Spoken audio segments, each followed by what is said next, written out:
God alone, O my soul, wait in silence, for my hope is from him. He only is my rock and my salvation. That's Psalm 62, 5 through 6. For God alone, wait in silence. David speaks to his own soul when he says that, and that matters. He does not merely describe a quiet heart. He commands a noisy one. For God alone, O my soul, wait in silence. The soul has to be taught where to rest. It will not always go there by instinct.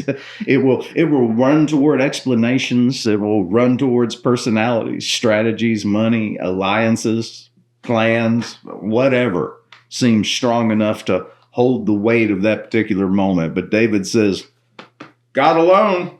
The interior movement here is from scattered dependence to quiet hope in God alone. The unformed heart is always trying to build a second rock for itself. It says, God is important, and so is control. God is faithful, but so is the system that I understand how it works.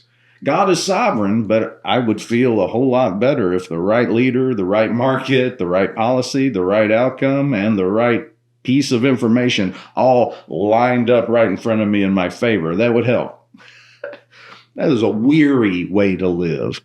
The steady heart learns to gather itself back to the Lord, not because other things do not matter, but because other things cannot bear the soul's final weight. He alone is my rock. He alone is my salvation, not partly, not mostly, not God plus the latest assurance from the age. God only. This does not make the Christian careless. It makes him anchored. A man whose hope is from God, he can still act, still serve, still pray, but he does not have to make created things into saviors.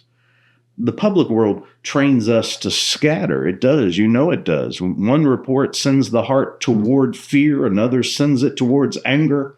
Another toward false confidence. Another toward despair. Nations move. Leaders speak. Alliances strain. Markets tremble. Commentators explain the future before breakfast and revise it by lunchtime. But the soul was not made to be dragged from rock to rock. The Lord alone is strong enough to be the soul's foundation. Everything else has a place, but only God has the throne. The soul that waits for God alone is not homeless in a shaking world. Still is.